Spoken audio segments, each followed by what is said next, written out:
السلام علیکم ورحمۃ اللہ وبرکاتہ کہ خوش آمدید ہمارے چینل پیغام الہی پر۔ ہم سورہ بقرہ کا ترجمہ کر رہے ہیں اور آج ہماری سورہ بقرہ کی آیت نمبر 108 ہے۔ شروع کرتے ہیں بسم اللہ الرحمن الرحیم۔ رب اشرح لی صدری ویسر لی امری واحلل عقدۃ من لسانی یفقہوا قولی ربی زدنی علما ربی زدنی علما ربی زدنی علما۔ اعوذ باللہ من الشیطان الرجیم بسم اللہ الرحمن الرحیم۔ ام تريدون ان تسألوا رسولکم کما سئل موسیٰ من قبل۔ کیا تم مسلمان بھی چاہتے ہو کہ سوال کرو اپنے رسول سے جیسے سوال ہو چکے ہیں موسیٰ سے اس سے پہلے۔ وَمَن يَتَبَدَّلِ الْكُفْرَ بِالْإِيمَانِ فَقَدْ ضَلَّ سَوَاءَ السَّبِيلِ۔ اور جو کوئی کفر لاوے بدلے ایمان کے، کیا کہہ رہے ہیں؟ اور جو کوئی کفر لاوے بدلے ایمان کے تو وہ بہکا سیدھے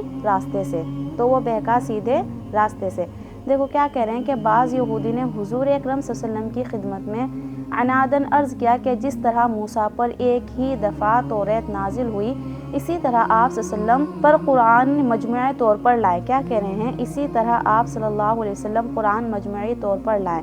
اس پر ارشاد ہوتا ہے کہ ہاں کیا تم یہ چاہتے ہو کہ اپنے رسول وقت سے بیجا درخواست کرو جیسا کہ اس کے قبل تمہارے بزرگوں کی طرف سے حضرت موسیٰ علیہ السلام سے بھی ایسی ہی درخواست کی جا چکی ہیں۔ مثلا خدا تعالیٰ کو علانیہ دیکھنے کی درخواست کی تھی اور ایسی درخواست جن سے صرف رسول پر اعتراض کرنا اور مصالح الہی میں مزاحمت کرنا ہی مقصود ہو اور ایمان لانے کا پھر بھی ارادہ نہ ہو، نیری کفر کی بات ہے۔ اور جو شخص ایمان لانے کے بجائے کفر کی بات کرے بلا شک وہ شخص راہ راست سے دور جا پڑا۔ دیکھیے اس درخواست کو بیجا اس لیے فرمایا ہے کہ ہر فعل میں اللہ تبارک تعالیٰ کی حکمتیں اور مصلحتیں جدا جدا ہوتی ہیں۔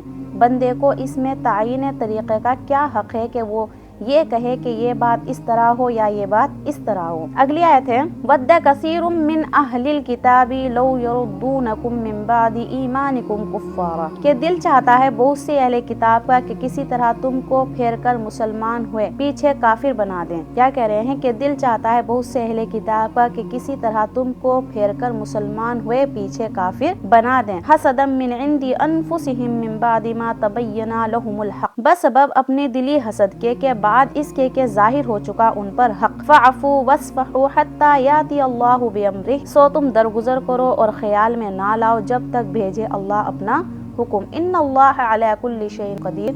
اور بے شک اللہ تبارک تعالیٰ ہر چیز پر قادر ہے۔ وَأَقِيمُوا الصَّلَاةَ وَآتُوا الزَّكَاةَ وَمَا تُقَدِّمُوا لِأَنفُسِكُم مِّن خَيْرٍ تَجِدُوهُ عِندَ اللَّهِ۔ اور جو کچھ آگے بھیج دو گے اپنے واسطے بھلائی پاؤ گے اس کو اللہ کے پاس۔ إِنَّ اللَّهَ بِمَا تَعْمَلُونَ بصیر۔ بے شک اللہ تبارک تعالیٰ جو کچھ تم کرتے ہو سب دیکھتا ہے۔ دیکھیے بعض یہودی مختلف تدبیروں سے دوستی اور خیر خواہی کے پیراہے میں مسلمانوں کو اسلام سے پھیرنے کی کوشش کیا کرتے تھے اور باوجود ناکامی کے اپنی دھن سے باز نہ آتے تھے۔ حق تعالیٰ نے مسلمانوں کو اس پر متنبہ فرما دیا کہ ان اہل مکہ یعنی یہودیوں میں سے بہت سے دل سے یہ چاہتے ہیں کہ تم کو تمہارے ایمان لائے پیچھے پھیر کافر کر ڈالیں۔ کیا کہہ رہے ہیں کہ جب تم ایمان لے آؤ اس کے بعد تم کو کافر کر ڈالیں۔ اور یہ چاہنا کچھ خیر خواہی سے نہیں ہے جیسا کہ وہ اظہار کرتے ہیں بلکہ محض حسد کی وجہ سے ہے جو کہ تمہارے جانب سے کسی امر کے سبب پیدا نہیں ہوا بلکہ خود ان کے دلوں میں ہی جوش مارتا ہے۔ اور یہ بھی نہیں کہ ان کو حق واضح نہ ہو بلکہ حق واضح ہوئے پیچھے یہ حالات ہیں۔ اب اس پر مسلمانوں کو ان پر غصہ آنے کا محل تھا، اس لیے ارشاد ہوتا ہے کہ خیر اب تم معاف کر دو اور درگزر کرو جب تک حق تعالیٰ جب تک حق تعالیٰ اس معاملے کے متعلق اپنا حکم قانون جدید بھیجے۔ یہ اشارتاً بتلا دیا گیا ہے کہ ان شرارتوں کا علاج قانون انتظام امن عام یعنی قتل و جزیرے سے ہم جلد کرنے والے ہیں۔ اس پر مسلمانوں کو اپنا ضعف اور ان کی قوت دیکھ کر اس قانون کے اجرا کے متعلق تعجب ہو سکتا تھا، اس لیے ارشاد ہوتا ہے کہ تم تعجب کیوں کرتے ہو؟ اللہ تبارک تعالیٰ ہر چیز پر خواہ وہ معمولی ہو خواہ عجیب ہو قادر ہے۔ اور سرے دست صرف نمازیں پابندی سے پڑھی جائیں کیا کیے گئے کہ صرف نماز کیا کی جائے پابندی سے پڑھی جائیں، اور جن پر زکوٰۃ فرض ہے زکوٰۃ دیے جاؤ، اور جب وہ قانون آ جائے گا ان اعمال صالحہ کے ساتھ اس کو بھی اضافہ کر لینا۔ اور یہ نہ سمجھو کہ جب تک جہاد کا حکم نہ آوے صرف نماز روزے سے کچھ ثواب میں کمی رہ گئی، نہیں، بلکہ جو نیک کام بھی اپنی بھلائی کے واسطے جمع کرتے رہو گے، حق تعالیٰ کے پاس پہنچ کر اس کو پورا مع صلہ کے پاؤ گے، کیونکہ حق تعالیٰ تمہارے سب کیے ہوئے کاموں کو دیکھ بھال کر رہا ہے۔ کیا کہہ رہے ہیں کہ حق تعالیٰ تمہارے سب کیے ہوئے کاموں کی دیکھ بھال کر رہا ہے اور ان میں ایک ذرہ بھی ضائع نہ ہونے پائے گا۔ دیکھیے، کہا جاتا ہے کہ اس وقت کی حالات کا یہی مقتضا تھا، پھر حق تعالیٰ نے اس وعدے کو پورا فرمایا اور جہاد کی آیت نازل ہوئی، جس کے بعد یہودی کے ساتھ بھی وہ قانون برتاؤ کیا گیا اور ناشائستہ لوگوں کے ساتھ حسب حیثیت ان کے فساد کے بدلے قتل یا جلاوطنی یا جزیرے پر کیا گیا، عملداری آمد کیا گیا۔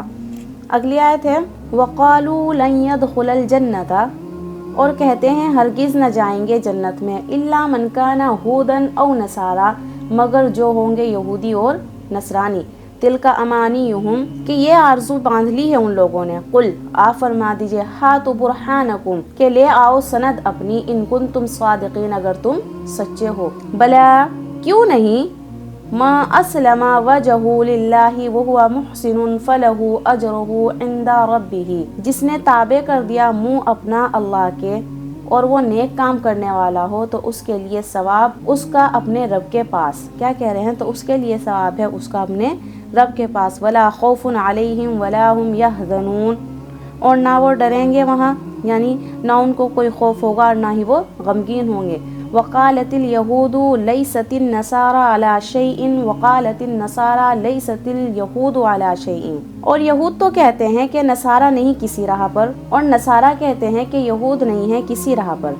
وہم یتلون الکتاب، باوجود اس کے کہ سب پڑھتے ہیں کتاب، کذالک، اور اسی طرح قال الذین لا یعلمون مثل قولہم، کیا کہہ رہے ہیں کہ اسی طرح کہا ان لوگوں نے جو جاہل ہیں انہی کی سی بات جو پہلے چلے گئے، یعنی کہ فاللہ یحکم بینہم یوم القیامۃ فیما کانوا فیہ یختلفون، اب اللہ حکم کرے گا ان میں قیامت کے دن جس بات میں جھگڑتے تھے۔ دیکھیے، ان آیتوں میں بتایا گیا ہے کہ یہود و نصارہ دونوں نے دین کی اصلی حقیقت کو فراموش کر کے مذہب کے نام پر ایک قومیت بنا لی تھی، اور ان میں سے ہر ایک اپنی ہی قوم کے جنتی اور مقبول ہونے اور اپنے سوا تمام اقوام عالم کے دوزخی اور گمراہ ہونے کا معتقد تھا۔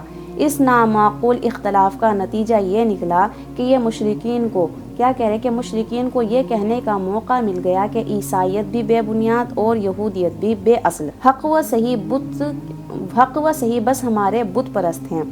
حق تعالیٰ نے ان دونوں قوموں کی جہالت اور گمراہی کے متعلق فرمایا ہے کہ یہ دونوں قومیں جنت میں جانے کے اصل سبب سے غافل ہیں، محض مذہب کے نام کی قومیت کے پیچھے پڑے ہوئے ہیں۔ حقیقت یہ ہے کہ مذہب یہود یا نصارہ یا اسلام، ان سب کی اصل روح دو چیز ہیں، ایک ہی ہے کہ بندہ دل و جان سے اپنے آپ کو خدا کے سپرد کر دے، یعنی اس کی اطاعت و فرمانبرداری کو اپنا عقیدہ و مذہب سمجھے، چاہے یہ کسی مذہب میں حاصل ہو۔ حقیقت دین و مذہب کو فراموش کر کے یا پس پشت ڈال کر یہودی یا نصرانی قومیت کو اپنا مقصد بنا لینا دین و مذہب سے ناواقفیت اور گمراہی ہے۔ اچھا، دوسری بات یہ بتائیے کہ جنت میں جانے کے لیے صرف یہ بھی کافی نہیں ہے کہ کوئی آدمی اپنے دل سے خدا کی فرمانبرداری کا قصد تو درست کر لے، مگر اطاعت و فرمانبرداری اور عبادت کے طریقے اپنے ذہن و خیال کے مطابق خود گھڑ لے۔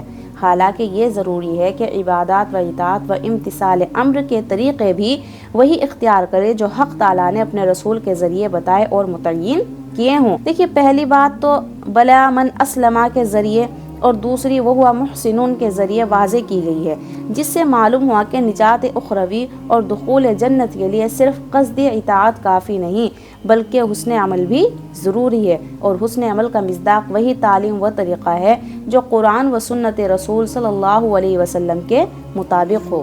وما أظلم ممن منع مساجد الله أن يذكر فيها اسمه وسعى في خرابها، اور اس سے بڑا ظالم کون ہے جس نے منع کیا اللہ کی مسجدوں میں کہ لیا جاوے وہاں نام اس کا اور کوشش کی ان کے اجاڑنے میں. اولئک ما کان لهم ان يدخلوها الا خائفین، سو ایسوں کو لائق نہیں کہ داخل ہوں ان میں مگر ڈرتے ہوئے. لہم فی الدنیا خزی ولہم فی الآخرۃ عذاب عظیم، ان کے لیے دنیا میں ذلت ہے اور انہی کے لیے آخرت میں بڑا عذاب ہے. وللہ المشرق والمغرب، اور اللہ ہی کافی ہے مشرق اور مغرب. فأینما تولوا فثم وجہ اللہ، سو جس طرف تم منہ کرو اللہ وہیں متوجہ ہے. ان اللہ واسع علیم، بے شک اللہ بے انتہا بخشش کرنے والا اور سب کچھ جاننے والا ہے. دیکھیے ان دو آیتوں میں دو اہم مسئلوں کا بیان ہے. پہلی آیت ایک خاص واقعے کے متعلق نازل ہوئی ہے. دیکھیے واقعہ یہ ہے کہ زمانہ اسلام سے پہلے جب یہودیوں نے حضرت یحییٰ علیہ السلام کو قتل کر ڈالا تو روم کے نصارا نے ان سے انتقام لینے کے خاطر عراق کے ایک مجوسی بادشاہ کے ساتھ مل کر اپنی بادشاہ طیطوس کی سرگردی میں شام کے بنی اسرائیل پر حملہ کر کے ان کو قتل و غارت کیا اور توریت کے نسخے جلا ڈالے. بیت المقدس میں نجاست اور خنزیر ڈال دیتے، اس کی عمارت کو خراب و ویراں کر دیا، بنی اسرائیل کی قوت و شوکت کو بالکل پامال اور ختم کر دیا. حضور اکرم صلی اللہ علیہ وسلم کے عہد مبارک تک بیت المقدس اسی طرح ویرانہ اور منہدم پڑا تھا. دیکھیے فاروق اعظم رضی اللہ تعالیٰ عنہ کے عہد میں جب شام و عراق فتح ہوئے تو آپ کے حکم سے بیت المقدس کی دوبارہ تعمیر کرائی گئی. زمانہ دراز تک پورا ملک شام و بیت المقدس مسلمانوں کے قبضے میں رہا. پھر ایک عرصے کے بعد بیت المقدس مسلمانوں کے قبضے سے نکل گیا اور تقریباً 100 سال یورپ کے عیسائیوں کا اس پر قبضہ رہا. رومی نصارہ کی اس گستاخانہ حرکت پر کہ توریت کو جلایا اور بیت المقدس کو خراب اور ویرا کر کے اس کی بے حرمتی کی، یہ آیت نازل ہوئی. اور یہ قول مفسرین القرآن حضرت عبداللہ بن عباس کا ہے اور حضرت ابن زید وغیرہ اور دوسرے مفسرین نے آیت کا شان نزول یہ بتلایا ہے کہ جب مشرکین مکہ نے رسول اکرم صلی اللہ علیہ وسلم کو واقعہ حدیبیہ کے وقت واقعہ حدیبیہ کے وقت مسجد حرم میں داخل ہونے اور طواف کرنے سے روک دیا تو تب یہ آیت کیا ہوئی تھی؟ نازل ہوئی تھی. دیکھیے الغرض آیت مذکورہ وللہ المشرق والمغرب استقبال قبلے کی پوری حقیقت کو واضح کر دیا. دیکھیے اس آیت نے استقبال قبلے کی پوری حقیقت کو واضح کر دیا ہے کہ اس کا منشا بیت اللہ یا بیت المقدس کی معاذ اللہ پرتش نہیں ہے اور نہ ان دونوں مکانوں کے ساتھ اللہ تبارک تعالیٰ کی ذات پاک مخصوص ہے، بلکہ اس کی ذات سارے عالم پر محیط اور ہر سمت میں اس کی توجہ یکساں ہے. پھر جو کسی خاص مکان یا سمت کو مخصوص کیا جاتا ہے اس میں دوسری حکمتیں ہیں. دیکھیے آیت مذکورہ کے اس مضمون کو واضح اور دل نشین کرنے ہی کے لیے شاید حضور اکرم صلی اللہ علیہ وسلم اور صحابہ کرام کو ہجرت کے اولین میں 16-17 مہینے تک بیت المقدس کی طرف منہ کر کے نماز ادا کرنے کا حکم دے کر عملی طور پر بتلا دیا گیا کہ ہماری توجہ ہر طرف ہے.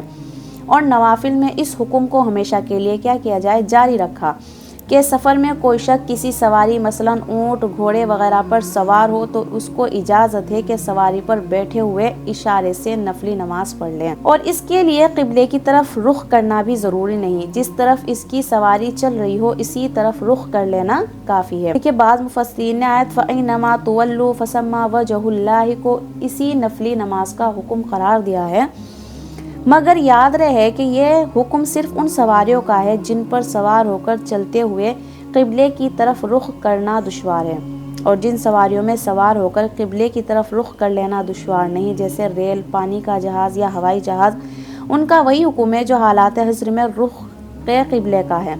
اگر نفل نماز بھی ان میں پڑھی جائیں تو قبلہ رخ ہو کر پڑھی جائیں، البتہ نماز کی حالت میں ریل کا یا جہاز کا رخ مڑ جائے اور نمازی کے لیے گنجائش نہ ہو کہ وہ بھی قبلہ رخ پھیرے تو اسی حالت میں نماز کو پورا کرے.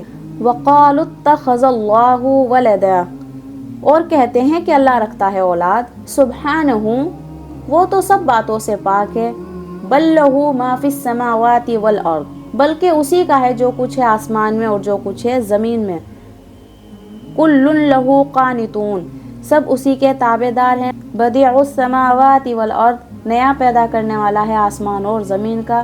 وَإِذَا قَضَى أَمْرًا فَإِنَّمَا يَقُولُ لَهُ كُن فَيَكُونُ، اور جب حکم کرتا ہے کسی کام کا تو کہتا ہے اس کو ہو جا، تو بس وہ ہو جاتا ہے۔ کہ بعض یہودی حضرت عزیر علیہ السلام کو خدا کا بیٹا کہتے اور نصارہ حضرت عیسیٰ علیہ السلام کو، اور مشرکین عرب ملائکہ کو خدا کی بیٹیاں، جیسا کہ مختلف آیت میں ان اقوال کی خبر دی گئی ہے۔ حق تعالیٰ اس قول کی قباحت اور بطلان کا بیان فرماتے ہیں کہ یہ لوگ مختلف عنوان سے کہتے ہیں کہ خدا تعالیٰ اولاد رکھتا ہے، کیا محل بات، بلکہ ان کے تو اولاد ہونا عقلاً ممکن ہی نہیں، کیونکہ یہ دو حال سے خالی نہیں ہے، یا تو اولاد غیر جنسی ہوگی اور یا جنسی ہوگی۔